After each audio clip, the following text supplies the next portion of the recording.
Kakinada rural నియోజకవర్గం కరప మండలం నడకుదురు గ్రామం వైసీపీ నాయకులు మాజీ సర్పంచ్ మాజీ వైస్ ఎంపీపీ యాసలపు దుర్గా ప్రసాద్ వైఎస్ఆర్సీపీ ప్రభుత్వ ప్రజా వ్యతిరేక పాలనపై స్థానిక ఎమ్మెల్యే పనితీరుపై విరక్తి చెంది జనసేన పార్టీలోకి చేరారు. నడకుదురు వేలంపేటలో గల ఆయన స్వగృహంలో జనసేన టీడీపీ పార్టీల ఉమ్మడి అసెంబ్లీ అభ్యర్థి జనసేన పార్టీ రాష్ట్ర పీఎస్సీ సభ్యులు పంతం నానాజీ జనసేన నాయకుల సమక్షంలో యాసలపు దుర్గా ప్రసాద్ తన అనుచరగణంతో కలిసి జనసేన పార్టీలో చేరారు.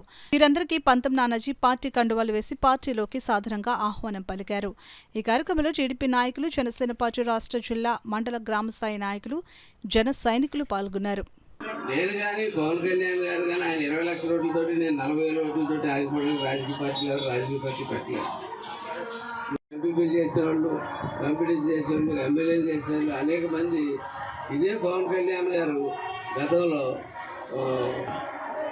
ఈవేళ ఉత్తరాలు రాసి 2009లో చిరంజీవి గారు చతికిలు పడిపోయిన రోజు కులాలకి మతాలకి సంబంధం లేకుండా ఒక పార్టీ పెట్టాలా అని చిరంజీవి గారిని 2009లో చతికిలు పడిపోయే పరిస్థితికి ఎవరు తీసుకొచ్చారు?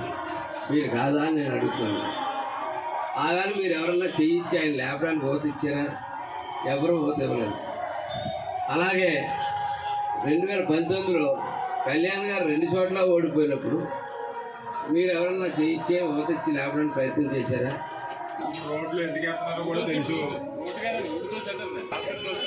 మన చెప్పట్లేదు, అందరికీ తెలుసు. స్థానికులం కాబట్టి అందులోనే ఏంటంటే ఇక్కడ స్థానికంగా కూడా మాకు చాలా అవమానకరమైన సంఘటనలు జరిగినాయి.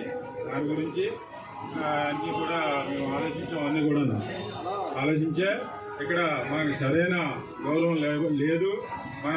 మన వర్గం కానీ మన కార్యకర్తలు కానీ ఇక్కడ చాలా ఇబ్బంది పడుతున్నారు అన్న ఉద్దేశం మీదే మేము పార్టీ మారడం జరిగింది. నేను ఇందాక కూడా చెప్పాను. అత్యంత ముఖ్యంగా అయితే మన కళ్యాణ్ గారి యొక్క ఆశయాలు, అభిప్రాయాలకు అనుగుణంగానే ఆయన ఆశయాలను నచ్చే ఆయన వచ్చినాం.